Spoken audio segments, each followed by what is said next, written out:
আসসালামু আলাইকুম ওয়া রাহমাতুল্লাহি ওয়া বারাকাতুহু। প্রিয় দর্শক, আজকের ভিডিওতে আলোচনা করব যার কোনো সন্তান হয় না তার জন্য কিছু কথা এবং কিছু আশ্চর্যকর আমল। প্রিয় দর্শক, এখানে এমন কিছু আমল দেয়া হয়েছে যে আমলগুলো করলে আল্লাহ পাক অবশ্যই এর বদৌলতে আপনাকে সন্তান দান করবেন। দর্শক, আর এই আমলগুলো পবিত্র কোরআনে কারিম থেকে নেয়া। আমলগুলোর জন্য আমি বাংলা উচ্চারণ নিজে লিখে দিয়েছি, যাতে করে আপনারা আমলগুলো নিজে নিজে সরাসরি আরবিতে না পড়তে পারলেও বাংলা উচ্চারণগুলো দেখে দেখে যেন আপনারা আমলটি করতে পারেন। তো দর্শক, আমি এই আমলগুলো বলার পূর্বে কয়েকটি কথা আপনাদেরকে বলবো। এখানে লেখক কয়েকটি কথা আপনাদের জন্য বলেছেন, যে কথাগুলো আমি মনে করি অবশ্যই প্রয়োজন, আমলের চেয়ে বেশি প্রয়োজন এই কথাগুলো। তাহলে আমরা এই কথাগুলো আগে জেনে নিই। যার ছেলে মেয়ে কোনো সন্তানই হয় না, তাকে এই বিষয়গুলো চিন্তা করতে হবে। ১. সন্তান না হওয়াই তার জন্য ভালো। একটু ভালো করে শুনুন। আল্লাহ পাক প্রত্যেকেরই কল্যাণ চান এবং সবকিছুর রহস্য তার জানা আছে। সে মতে তার সন্তান না হওয়ার মধ্যেই কল্যাণ রয়েছে, যা আল্লাহ অবগত আছে। দর্শক, প্রিয় মা বোনেরা, যারা আমার এই ভিডিওটি দেখছেন, আপনাকে অনুরোধ করব একটু মনোযোগ দিয়ে শোনার জন্য। আপনাকে সন্তান দেওয়ার মালিক আল্লাহ, না দেওয়ার মালিকও আল্লাহ। এমন তো নয় যে আপনার নিজের ইচ্ছায় এই সন্তান নেয়া। তো দর্শক, সন্তান যে আল্লাহ তাআলা আপনাকে দিচ্ছেন না, অবশ্যই এর মধ্যে কল্যাণ আছে। কেননা আমরা কথায় কথায় বলে থাকি, আল্লাহ যা কিছু ভালো মনে করেন তাই করেন, আল্লাহ তাআলা যা খুশি তাই করুক, এরকম বলে থাকে। তাহলে কেন সন্তান না হলে সেটা নিজেদের দোষের মধ্যে নিয়ে আসি? অবশ্যই এটি ভুল। প্রিয় দর্শক, আমরা আল্লাহ তাআলার ভালোর মধ্যে ছেড়ে দেব। আল্লাহ তাআলা অবগত আছেন কেন সন্তান হয় না। ২. সন্তান থাকলে যেসব পেরেশানি হয়, সেগুলো চিন্তা করে মনে করবেন যে আল্লাহ আমাকে সেসব পেরেশানি থেকে মুক্তি দিতে চেয়েছেন। সুবহানাল্লাহ। একটা সন্তান না থাকলে অনেক কথা শুনতে হয়, বেইজ্জতি হতে হয়, অনেক কিছুই হতে হয়। স্বাভাবিকভাবে অনেক কিছুই হতে হয়। ভালোটা আমি একটু পরে বলছি। খারাপ যা কিছু হতে হয়, সেগুলো আপনি মনে করে এটা মনে করতে পারেন, এই সকল পেরেশানি থেকে আমাকে মুক্ত রেখেছেন। ছোটকালে পানিতে পড়ে গেল কিনা বা কোথাও গেল কিনা, বারবার তাকে দেখে শুনে রাখার মস্ত পেরেশানি থেকে আল্লাহ তাআলা আপনাকে হয়তো মুক্তি দিতে চেয়েছেন। বস্তুত সন্তান দেয়া যেরকম আল্লাহর নিয়ামত, সন্তান না দেয়াও একরকম নিয়ামত। সুবহানাল্লাহ। সুতরাং সন্তান না হওয়ার জন্য শুকরের মনোভাব রাখতে হবে, না শুকরের মনোভাব নয়। দর্শক, এই যে সন্তান আল্লাহ তাআলা দেননি, হয়তো আল্লাহ তাআলা আপনাকে এটাও পরীক্ষা করছেন যে আমি দেখি আমার বান্দা শুকরিয়া আদায় করে কিনা।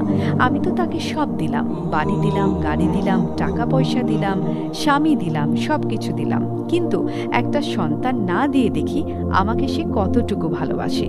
দর্শক, এই জন্য আল্লাহ তাআলা আপনাকে সন্তান নাও দিতে পারে। আপনি আল্লাহ তাআলার উপরে খুশি থাকেন, শুকরের মনোভাব রাখতে হবে। যদি না শুকরের মনোভাব রাখেন, তাহলে আল্লাহ তাআলা কখনো কোনো দিনই দেবেন না। এমনও তো হতে পারে। তারপর আসুন, সন্তান না হওয়ার কারণে স্ত্রীর প্রতি অসন্তুষ্ট হওয়া অন্যায়। প্রিয় দর্শক ভাইরা, যারা আমার এই ভিডিওটি দেখছেন, অনুরোধ, আমার মা বোনদের প্রতি আপনারা কখনোই আক্ষেপ রাখবেন না, কারণ এটা স্ত্রীর এখতিয়ারভুক্ত বিষয় নয়। আমার মা বোনদের এটার কোনো হাত নেই যে তারা সন্তান দিতে পারবে। এটাই স্ত্রীর কোনো অন্যায় নয়, এজন্য আল্লাহর প্রতি নারাজ হওয়া যাবে না। আল্লাহু আকবার। আমাদের আল্লাহ তাআলা হেফাজত করুক।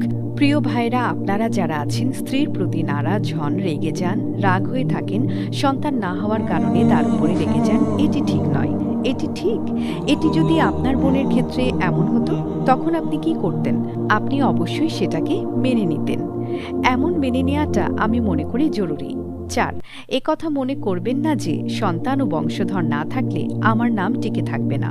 নাউজুবিল্লাহ। এটা মনে করাই যাবে না। আমার নাম টিকে না থাকা, সেটা আল্লাহ তাআলার উপর ডিপেন্ড করবে। আমার আল্লাহ তাআলা যদি আমার হন, আমার সব কিছুই আছে। আমার আল্লাহ তাআলা যদি আমার না হন, আমার ৫টা সন্তান থাকলেও সে ৫টা সন্তান সন্ত্রাস হয়ে আমার নাম সারা দেশের মধ্যে খারাপের তালিকায় হয়ে যেতে পারে।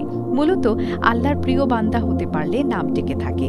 এখন আপনি ভালো হন, আপনি আমলদার হন, আপনি নেককার হন, আপনি নিজে একাই সারা বিশ্বের নাম করে রাখতে পারবেন। সন্তান দ্বারা নয়, বরং সন্তান হয়ে যদি খারাপ হয়, তাহলে উল্টো বদনামি হয়ে থাকে। কত সুন্দর কথাগুলো আপনাদের জন্য এখানে বলা আছে। এখন আসুন সন্তান লাভের জন্য এই আমলগুলো করতে হবে। পূর্বের একটি ভিডিওতে আমি আপনাদের অনেকগুলো আমল দিয়েছিলাম সন্তান ভালো হওয়ার। চলুন প্রথম দোয়াটি এখন দেখে নিই। প্রথমত এই দোয়াটি করবেন, রাব্বি লা তাজরান ফারদা ওয়া আনতা খায়রুল ওয়ারিসিন। এভাবে আপনি দোয়াটি করবেন। এটির বাংলা উচ্চারণ আমি আপনাদেরকে দেখিয়ে দিচ্ছি। 1 নাম্বার, রাব্বি লা তাজরান ফারদা ওয়া আনতা খায়রুল ওয়ারিসিন। সূরা আম্বিয়ার 89 নম্বর আয়াত এটি। এই আয়াতটি আপনারা পাঠ করবেন প্রতি নামাজের পর। দর্শক, এই আয়াতে আল্লাহ কি বলেছেন? হে আমার প্রতিপালক, তুমি আমাকে বংশধরহীন রেখো না, তুমি উত্তম উত্তরাধিকারী। দর্শক, আপনাকে আল্লাহ তাআলা দোয়া শিখিয়ে দিয়েছে যে তুমি উত্তম অধিকারী, তুমি আমাকে বংশধরহীন রেখো না। এটা আপনি আল্লাহ তাআলার কাছে বলতেন। সুবহানাল্লাহ। তাহলে আপনি আল্লাহ তাআলাকে বলেন, এই দোয়াটি আপনি করেন, তাহলে তো আপনি ইনশাআল্লাহ সাকসেস হবেনই। তারপর 2 নম্বরে আসুন। উঠতে বসতে সর্বক্ষণ পাঠ করবেন আল বারিউল মুসাউবিরু। এই দোয়াটি আপনি পাঠ করবেন। এর বাংলা উচ্চারণটিও আমি আপনাদেরকে দেখিয়ে দিচ্ছি। এখানে দেখুন, সর্বক্ষণ আল বারিউল মুসাউবিরু পড়তে থাকবেন। তারপর আসুন 3য় নম্বরে, যে প্রত্যেক নামাজের পর 3 বার পড়বে, রব্বি হাবলি মিল্লাদুনকা যুরারিয়াতান তাইয়্যিবাতান ইন্নাকা সামিউদ দুআ। অর্থ, হে আমার প্রতিপালক, তুমি নিজে অনুগ্রহে আমাকে উত্তম আওলাদ দান করো, অবশ্যই তুমি দোয়া ও শ্রবণকারী। এটা সূরা আল ইমরানের 38 নম্বর আয়াত। এই আয়াতটি আপনি 3 বার পাঠ করবেন। এখন আসুন বড় যে আমলটি করতে হয়। বান্দা মহিলা 7 দিন পর্যন্ত রোজা রাখবে এবং পানি দ্বারা ইফতার করবে এবং ইফতার করার পর 21 বার এই আয়াতটি পাঠ করব। তাহলে আল্লাহ চায় তো গর্ভ সঞ্চার হবে। দর্শক, আপনি 7 দিন রোজা রেখে ইফতারির পর এই দোয়াটি 21 বার পাঠ করবেন। চিন্তার কোনো কারণ নেই, আমি বাংলা উচ্চারণ আপনাদেরকে দেখিয়ে দেব। বিসমিল্লাহির রহমানির রহিম।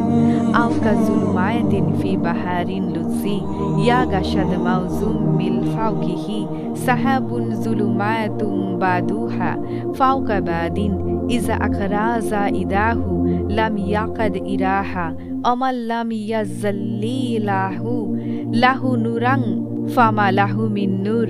দর্শক, আরবিতে আপনি এভাবে পড়বেন, আর যদি এভাবে পড়তে না পারেন তাহলে আমি যে বাংলা উচ্চারণটি দিয়েছি আপনারা তার দিকে একটু লক্ষ্য করুন। আও কাযুলুমাতিন ফি বাহারিন লুজিয়াগা শাদ মাউজুম মিল ফাওকিহি সাহাবুন যুলুমাতুম বাদুহা ফাওকা বাদিন ইজা আখরাজা ইদাহু লাম ইয়াকাদ ইরাহা অমাল লাম ইয়াজ্জালিল্লাহু লাহু নুরাং ফামা লাহু মিন নূর। এতটুকু পর্যন্ত। প্রিয় দর্শক, এই হলো আপনার আমল। এই আমলটি আপনি করবেন। আমার নিজের পক্ষ থেকে আমার একটি কথা আপনাকে বলি। দর্শক, নিজের পক্ষে প্রশ্ন আপনার কাছে, সন্তান বড় নাকি আল্লাহর খুশি বড়? কোনটি বড় আপনার কাছে? মনে হয় প্রশ্নের উত্তরটি এমনি আসবে আপনার কাছ থেকে, আল্লাহর খুশি বড়। তাহলে সন্তান না হলেও চলবে যদি আল্লাহ খুশি হন। সুবহানাল্লাহ। দর্শক, আল্লাহ আপনার উপর আমার উপর খুশি, তাহলে সন্তান চাই না। আল্লাহ তাআলার খুশির ভেতরে আমার হাজারো সন্তান লুকিয়ে আছে। জেনে রেখো, তোমাদের সম্পদ ও সন্তান সন্ততি তোমাদের জন্য পরীক্ষা স্বরূপ। এই পরীক্ষায় উত্তীর্ণ হলে তোমাদের জন্য আল্লাহর কাছে মহাপুরস্কার রয়েছে। সূরা আনফাল আয়াত 28। তাফসির। আলোচ্য আয়াতে বলা হয়েছে সম্পদ ও সন্তান সন্ততি মানুষের জন্য পরীক্ষা স্বরূপ। সম্পদ ও সন্তান সন্ততির ভালোবাসা মানুষের চিরন্তন স্বভাব। যৌক্তিক সীমার মধ্যে থাকলে এর মধ্যে দোষণীয় কিছু নেই। কিন্তু পরীক্ষা এভাবে যে এ ভালোবাসা আল্লাহর বিধান লঙ্ঘন করতে উৎসাহ যোগায় কিনা সেটা লক্ষ্য করতে হবে। সম্পদ ও সন্তানের ভালোবাসা যদি আল্লাহর আনুগত্যের সঙ্গে হয় তবে সেটা কেবল জায়েজই নয়, বরং সোয়াবের কাজ। পক্ষান্তরে এ ভালোবাসা যদি মানুষকে অন্যায় অসত্যের পথে নিয়ে যায় তবেই তা পাপের কারণ হয়। এই আয়াতে সম্পদ ও সন্তান সন্ততির চেয়েও আল্লাহ ও তার রাসূলের আদেশ নিষেধকে অধিক প্রাধান্য দেওয়ার প্রতি গুরুত্ব দেওয়া হয়েছে। ঈমানি দায়িত্ব পালনের সর্বোচ্চ ত্যাগ স্বীকারের প্রতি সবিশেষ তাগিদ দেওয়া হয়েছে। সম্পদ দিয়ে পরীক্ষা। সংঘাতময় এই পৃথিবীতে সংঘাতের অন্যতম কারণ হল প্রাচুর্যের প্রতিযোগিতা ও বিত্তবিলাস। যে কোনো উপায়ে অর্থ উপার্জন ও অঢেল সম্পদের স্বপ্নবিলাস মানুষকে দানব করে তোলে।